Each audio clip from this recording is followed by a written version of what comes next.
Bonjour, mesdames et messieurs, monsieur Dibi Kofi Jeff Michael du cabinet Lincoln International Training Center. LITC c'est un cabinet de formation de langues internationales telles que l'anglais, le chinois, le coréen et bien d'autres langues.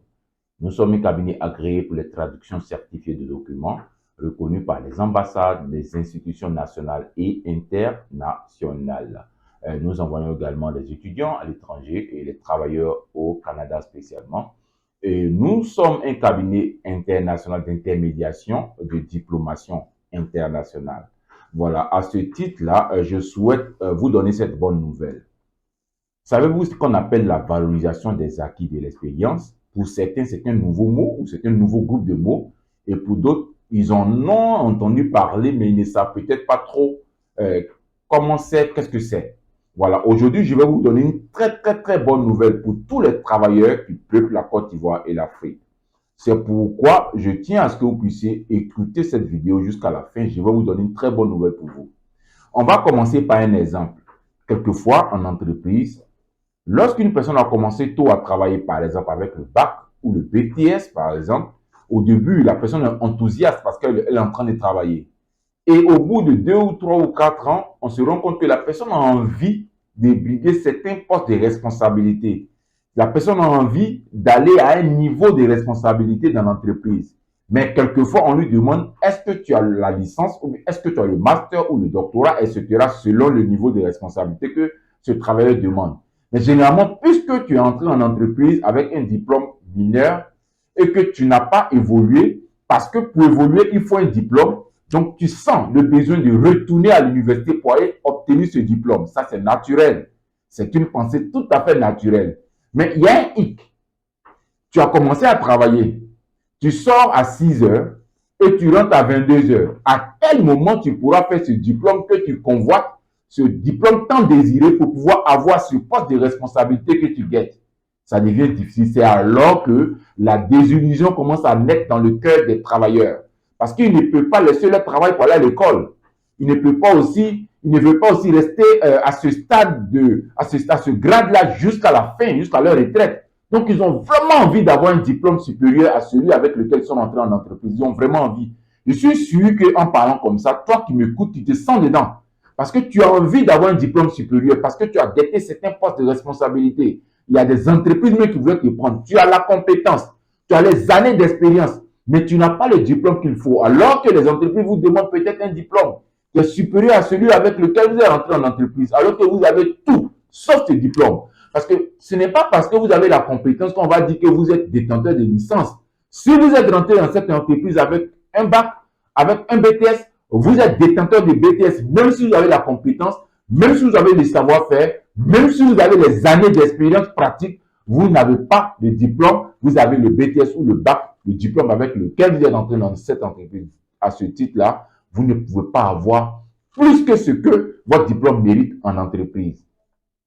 À ce titre-là, il y a beaucoup de travailleurs qui sont coincés à ce niveau. Il y en a qui laissent tomber et ils restent comme ça avec leur diplôme BTS ou le bac ou un petit diplôme jusqu'à la fin de leur carrière. Et puis bon, ils prennent leur retraite. Mais il y en a qui veulent essayer de faire des cours, même des cours en ligne. Essayer, mais ça ne va pas parce que tu sors à 6 heures et tu rentres à 23 heures, 22 heures. Tu n'as même pas un temps pour bosser, même si tu devais aller à l'école. Même si tu devais retourner à l'université, quel temps tu auras pour étudier? Il y a toute cette fatigue, toute cette contrainte-là qui fait que vraiment, c'est difficile, voire impossible. C'est à ce titre-là que les politiques à l'international, les politiques de diplomation à l'international ont mis en place ce qu'on appelle la VAE, qui est la valorisation ou la validation des acquis de l'expérience. Qu'est-ce que ça veut dire? Ça veut dire qu'ils ont mis en place un système de conversion de vos compétences, de vos années d'expérience en diplôme LMD. Ça veut dire que celui qui a le bac, par exemple, peut obtenir une licence après quelques années après avoir prouvé qu'il a la compétence, après avoir prouvé avec des documents qu'il a fait des années d'expérience, qu'il a des années d'expérience. Et il y a un jury international qui statue sur votre cas et vous octroie une licence sans même que vous retourniez à l'université ou sans même que vous ayez à retourner à l'université pour aller acquérir ce diplôme-là. Et encore plus, si vous retournez à l'université, d'aventure, si vous retournez à l'université, c'est pour aller faire en théorie ce que vous connaissez déjà en pratique. Ça veut dire que c'est comme si vous aviez allé vers la fin pour revenir au début. C'est très fatigant, c'est très difficile. Et puis bon, voilà, c'est un peu dans ce sens-là que la valorisation des acquis de l'expérience est là pour pouvoir combler ce vide. C'est un peu comme une sorte de justice qui est en train de se mener parce qu'il y avait une sorte d'injustice avant. Parce que, figurez-vous, vous êtes en entreprise, vous avez le bac ou bien le BTS comme dernier diplôme. Et il y a un jeune qui arrive, il a le master. Et puisqu'il a le master, il devient votre patron alors qu'il ne connaît même pas le métier que vous avez pris du temps pour apprendre et que vous maîtrisez. Il connaît même pas, il n'a même pas un quart de votre compétence, mais il doit devenir votre patron parce qu'il a le diplôme qu'il faut pour devenir ce patron. Et ça vous fait souffrir, j'en suis sûr. Et aujourd'hui, nous sommes en train de régler ça parce que les politiques à l'international ont mis en place cette VAE-là qui vous permettra d'être une personne qui, par les compétences, va obtenir soit un diplôme licence, master ou doctorat, aussi par vos années d'expérience. Mais comment ça se passe concrètement? Il y a des universités à l'international qui, à partir de l'analyse de vos dossiers, à partir de l'analyse de vos compétences, vous octroient un diplôme par rapport à tout ça. Donc, du bac ou du BTS, vous pouvez vous retrouver avec une licence ou un master selon la qualité de vos compétences, selon le nombre d'années que vous avez effectué, selon vos compétences en fait, en gros. Il y a une analyse qui se fait et on vous octroie un diplôme officiel, légal, et puis que vous pouvez utiliser dans toute entité nationale ou internationale. Les banques, pour ceux qui travaillent dans les banques, parce que la plupart des banques sont privées. Voilà. La seule et unique chose qu'on vous dit, c'est que ce diplôme-là ne peut pas être utilisé pour faire un concours de la fonction publique. D'ailleurs, qui va obtenir ce type de grand diplôme et retourner peut-être faire un concours de la fonction publique? On se demande. Donc, ce diplôme-là ne peut pas être utilisé pour un concours de la fonction publique parce que la chose publique a une toute autre réglementation qui ne va pas dans le sens des diplômes internationaux. Celui qui veut faire la fonction publique doit avoir un diplôme national. Celui qui veut évoluer en fonction publique, ça veut dire que celui qui est déjà en activité en fonction publique il ne peut pas utiliser la VAE pour le faire parce que la VAE respecte la nomenclature de la diplomation internationale, alors qu'une évolution ou un concours de la fonction publique ou une évolution dans le cursus de la fonction publique dépend des diplômes nationaux, dépend d'une toute autre chose qui ne rentre pas dans la réglementation de la diplomation internationale qu'est la VAE par exemple. Vous comprenez, à ce titre-là, pour tous ceux qui ont envie de continuer ou d'évoluer dans la fonction publique avec ce diplôme VAE, nous les invitons à ne pas le faire. Mais pour tous les autres qui travaillent dans des entreprises privées, dans des institutions internationales, dans des institutions nationales, mais qui ne sont pas du domaine public, toutes ces personnes-là peuvent faire la VAE, qui est un diplôme officiel légal et qui vous permettra de booster votre carrière et aller de l'avant sans forcément retourner à l'université. D'ailleurs, mais il n'y a pas de cours à prendre. Pourquoi on dit qu'il n'y a pas de cours à prendre? C'est vrai qu'il y a deux types de VAE. Il y a un autre type de VAE où il y a des cours à prendre. Vous devez aller encore, retourner un peu à l'université, à l'école. Figurez-vous une seule chose. Si un patron signe un document d'une personne qui dit que ce patron dit que cette personne a été avec moi pendant 10 ans, 12 ans, 7 ans, 8 ans, 9 ans, c'est que le patron a confiance que vous faites votre travail comme il se doit. C'est parce que vous valez quelque chose. C'est parce que vous avez la compétence que vos documents ont été signés. C'est pourquoi nous demandons à toutes les personnes qui veulent faire la VAE de produire des documents authentiques qui vont les vendre en fait, qui vont les vendre devant le jury, qui vont permettre au jury de valider le VAE.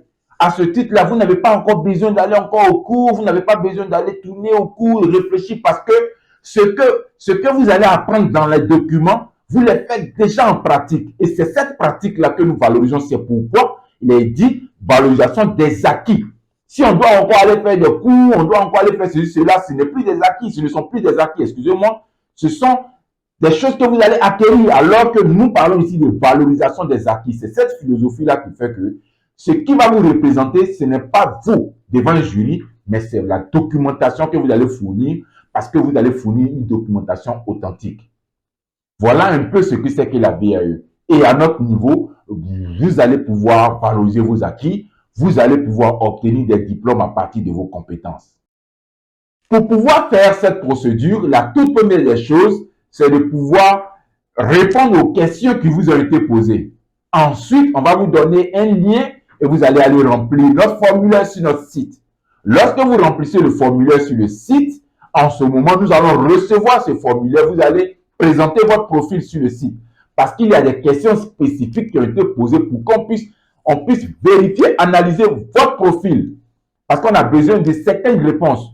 Lorsque vous nous donnez ces réponses, on va vous répondre si oui ou non, vous pouvez faire la valorisation des acquis de l'expérience. Dans la réponse qu'on va vous donner par mail, vous allez avoir un catalogue et tous les autres aspects qui vous permettront de venir faire la procédure. C'est une opportunité pour tous les travailleurs de la Côte d'Ivoire et d'Afrique. N'ayez pas peur parce que ce diplôme est officiel, légal et reconnu.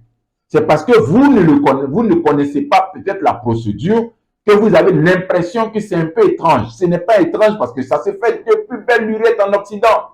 Vous pouvez aller sur Internet et vous écrivez valorisation des acquis de l'expérience ou validation des acquis de l'expérience. Vous allez voir que depuis 2000, ça se fait. Et bien avant 2000, ça se fait. Ça se faisait. De sorte que ça va vous étonner de savoir qu'il y a cette possibilité-là que vous ne saviez pas. En réalité, c'est peut-être parce que vous ne regardez pas partout. Vous avez déjà vu des gens à côté de vous qui ont dit que moi j'ai 2 masters, j'ai 3 masters. On se posait la question de savoir mais comment celui-là fait pour avoir tous ces 3 masters. Le premier master, c'est un master normal universitaire, mais les 2 autres sont peut-être des masters où il a fait par valorisation des acquis de l'expérience. Parce qu'il a fourni les documents, ils ont vu la pertinence de ses compétences et puis on lui a octroyé un diplôme. Et ce diplôme est légal, officiel et valable. D'ailleurs, même si vous finissez que vous avez obtenu ce diplôme que nous faisons, parce que notre partenaire est en France, vous allez aller faire authentifier ce diplôme à l'ambassade de France, qui va l'authentifier en bonne et due forme. Et vous allez pouvoir utiliser la copie authentifiée et déposer là où vous devez déposer afin que votre carrière soit boostée. C'est une très bonne nouvelle que je donne à tous les travailleurs de la Côte d'Ivoire et d'Afrique. Écoutez le message que je suis en train de vous donner.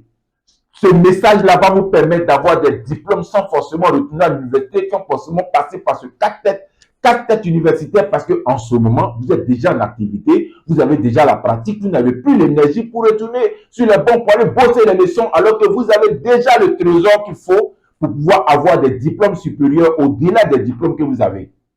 C'est une belle opportunité pour vous. Ne la négligez pas, saisissez la balle au bon. Je vous remercie.